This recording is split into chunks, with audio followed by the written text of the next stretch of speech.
Pepperdine University is only 72 years old, and that's relatively young for a university. And yet we count with pride more than 80,000 alumni who serve and lead around the world. Today's graduates will join this privileged company of alumni who share the same tradition of excellence, rooted in the lasting values articulated by Mr. Pepperdine and Mr. Graziadio. Among the traditions of this day is the recognition of distinguished graduates who have brought honor to alma mater through their singular professional achievements. In keeping with this tradition, we have invited an esteemed graduate, one whose achievements embody the highest ideals of the school, to share the day with us. Let me invite to the podium the president of Pepperdine University, Andrew K. Benton, and Miriam Lacey, associate professor of applied behavioral science. They will summarize the career and achievements of today's honoree.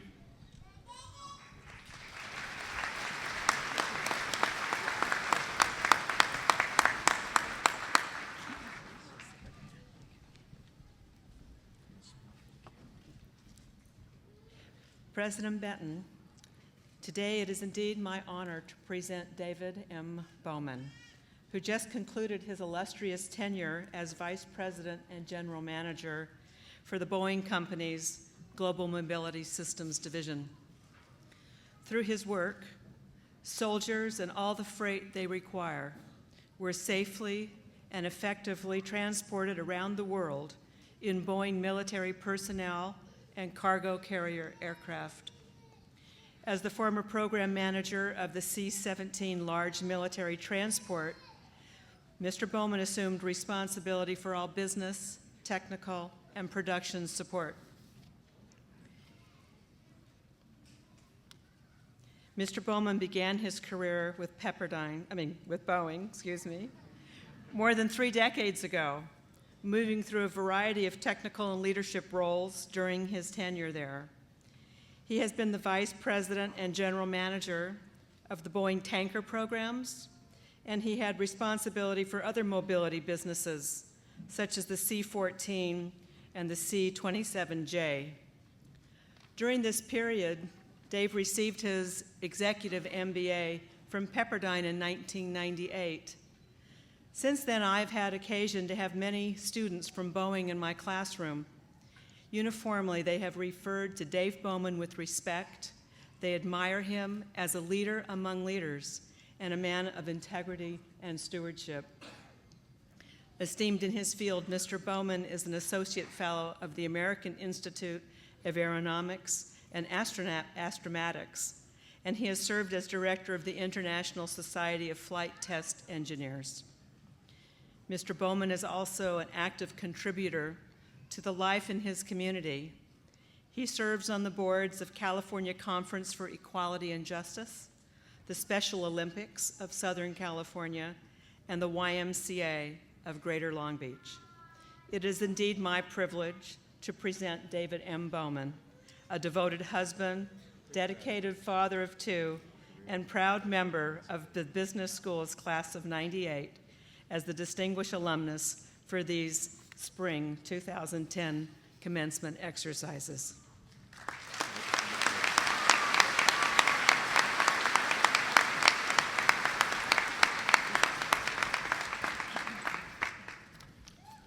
Wow.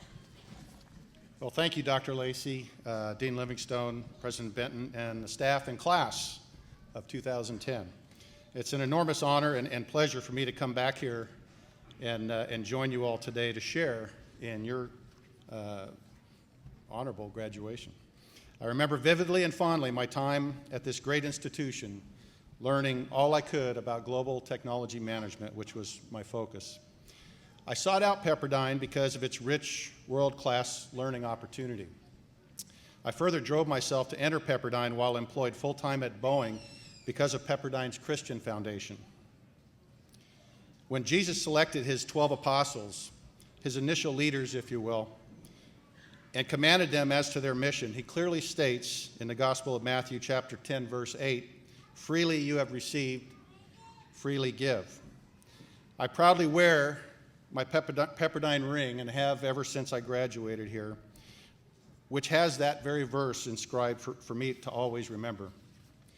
Jesus further states in verse 16 of the same chapter, "Therefore, be wise as serpents and harmless as doves." I've had the pleasure of teaching many leadership and executive courses in residence at our Boeing Leadership Center on a bluff above the banks of the Missouri River in St. Louis, Missouri. In each and every class, I spend the first hour or so talking about what leadership means. While you're all painfully aware, the numbers of books on leadership are overwhelming. Leadership is a term like love that seems to have so many meanings to so many people. If they're all correct, how do we clearly define what we need, what we as leaders need to do to become good leaders? By the way, leading is not just about our careers. Leading includes each of us as leaders in our families, in our friendship circles, and in our communities. Technically speaking, everybody in this room is a leader. Now, I'm a simple guy, and I always seek simple methods to remind me of what's important and how I should approach all situations in life. So I earnestly sought out a very basic but complete, in my book, definition of leadership. I wanted a DNA formula, if you will, and yes, I was an engineer for half my career. What I found and wish to convey to you briefly here today is the purest definition of leadership that I use personally and teach as often as I can. Essentially, leadership to me is all about and only about these 5 simple words: connecting people to their future. Now, that sounds overly simple at first glance, and I know there's a tremendous amount.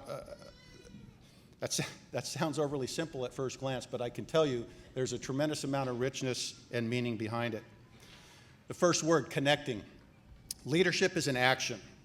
You're not a leader simply because it says so on your business card or your picture's on a particular location on an organization chart. We are bridge builders, and we must act, underline act, 24/7 without hesitation. So who are we connecting? Connecting people.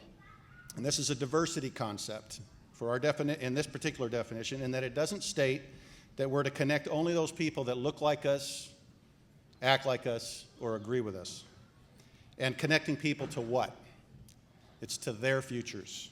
This indeed is the very servant leadership that Jesus commanded to the apostles and therefore to each of us. If you go out leading with the strategy and goal of self-promotion, in other words, your future instead of other people's futures, you may stumble upon success, as many do, but I say to you today that you will not, repeat, not be a successful and true leader. You've all worked very hard to learn and to get where you are today. I know this, and I congratulate each and every one of you on your awesome accomplishments. I urge you now to leverage that which has been given to you and go be the leaders that you can be. Go connect people to their futures. Freely you receive, freely give, and do be as wise as serpents and harmless as doves. Thank you again for this honor.